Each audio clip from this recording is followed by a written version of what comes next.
정신적인 충격이 상당하지만 그래도 어느 정도 현실을 받아들이면서 적응하려고 노력 중에 있습니다.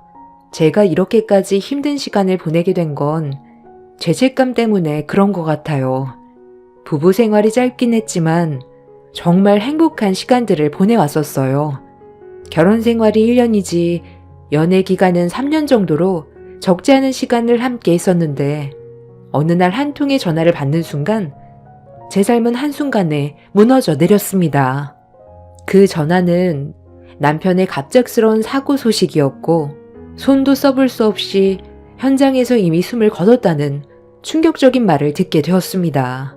좀 전까지 서로 연락을 주고받았던 남편이 왜 떠나게 된 건지 이해가 되지 않았었는데 사고를 당하게 된 이유는 남편이 횡단보도 앞에서 신호를 기다리고 있던 도중 갑자기 차량 한 대가 중앙선을 침범해 속도를 제어하지 못한 채 미끄러지면서 남편과 충돌을 하게 되었고 반대편에 있던 벽에 머리를 부딪히게 되면서 뇌출혈로 인해 현장에서 그대로 떠나버리게 된 거였죠.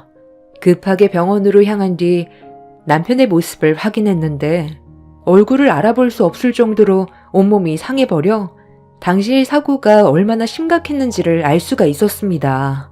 너무 충격적인 모습을 보게 됐던 저는 결국 속이 울렁거려 화장실에서 오바이트를 한 뒤 일어나지 못한 채 변기통 앞에서 한참 동안 오열을 했어요. 남편이 사고가 난 곳은 제가 일하고 있는 회사와 불과 5분 거리에 있는 꽃가게 앞에서 난 사고였는데 하필 그날이 결혼 1주년이었어요. 사고 당시 현장에 있던 담당 경찰의 말로는 손에 꽃다발을 들고 있었다고 했는데 그런 말을 듣게 되니 괜히 저 때문에 사고가 일어난 것 같아 너무 마음이 안 좋았습니다. 연애 때부터 제가 꽃을 좋아한다는 걸 알고 항상 얼굴을 볼 때마다 꽃다발을 선물해 줬었는데 결혼기념일날 어김없이 꽃집을 들렸다가 이런 사고가 나서 뒤늦게 소식을 접하게 된 시댁 식구들은 저에 대한 원망을 쏟아냈어요.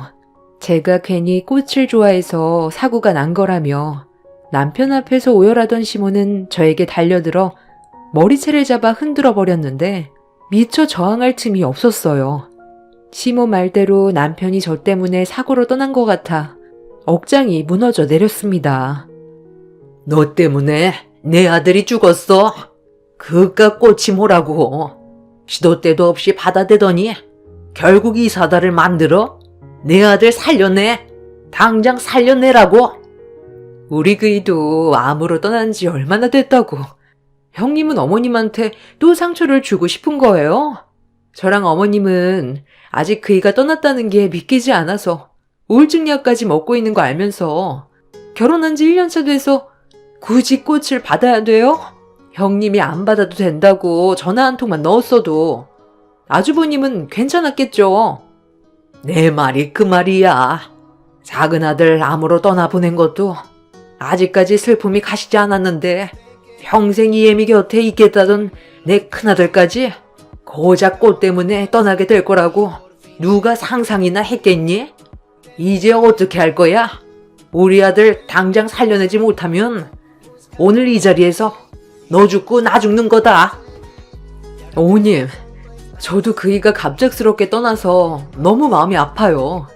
다른 날도 아니고 결혼 후 처음 맞는 결혼기념일날 이런 일이 생기게 될 거라곤 정말 몰랐다고요. 내 아들 살려내지 못할 것 같으면 너는 평생 내 앞에서 죄인처럼 살아야 될 거야.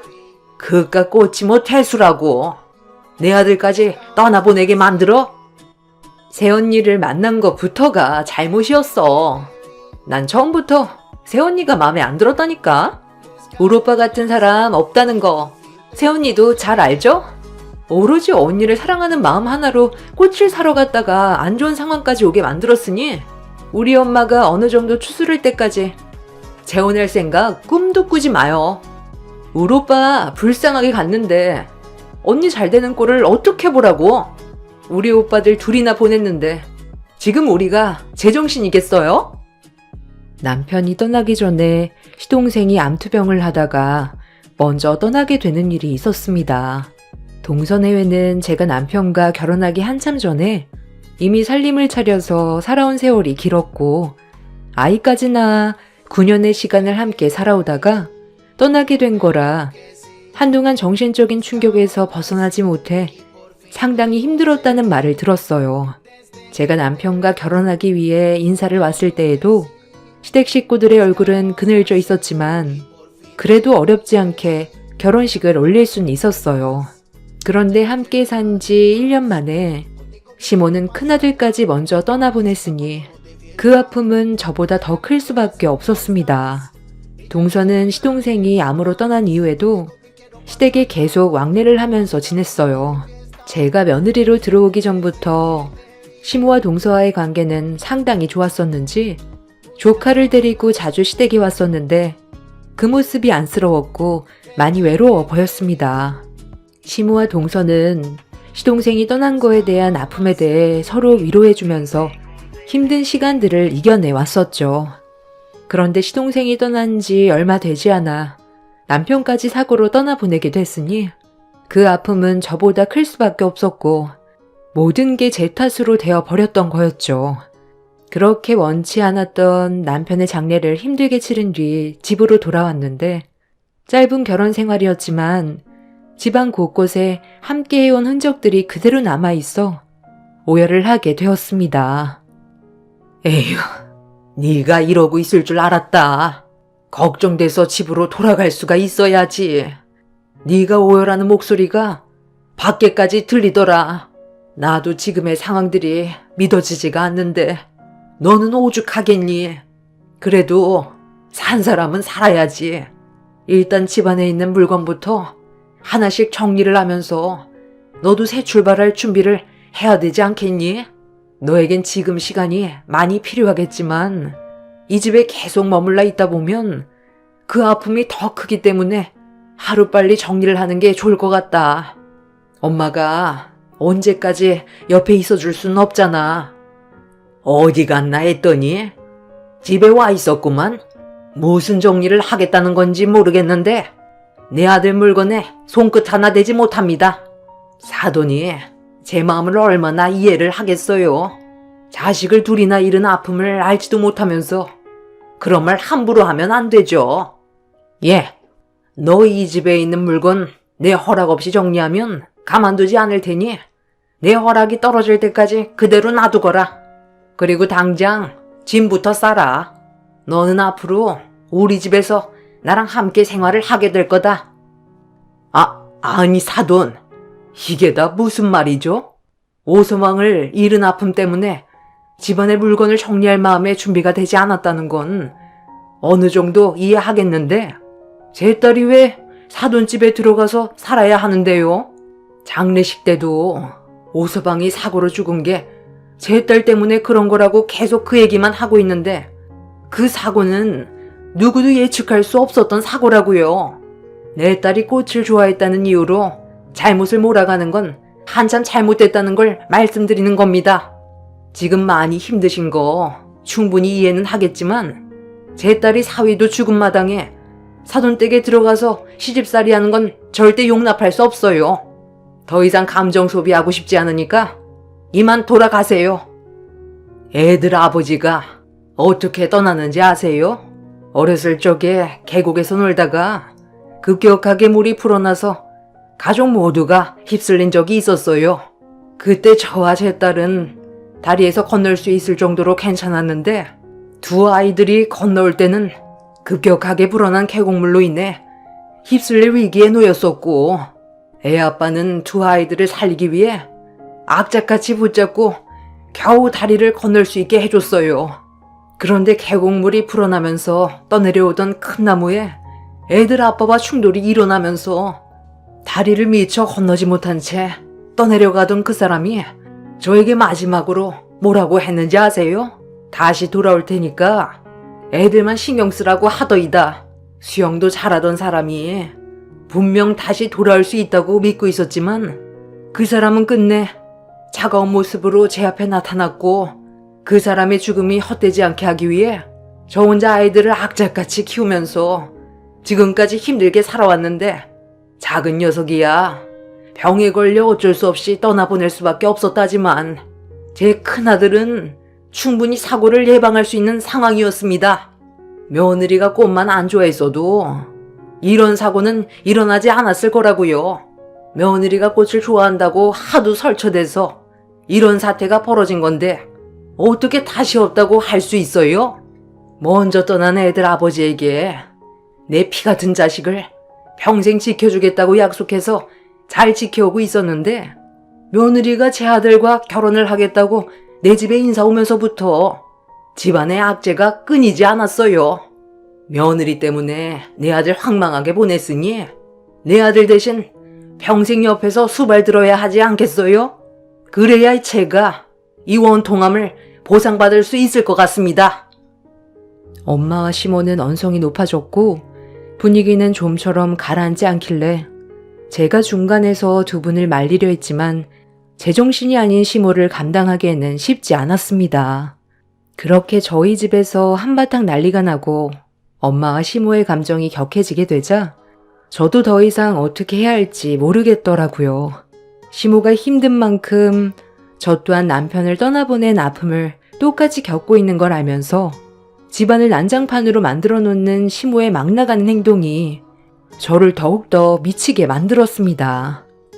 아, 엄마, 이제 그만해.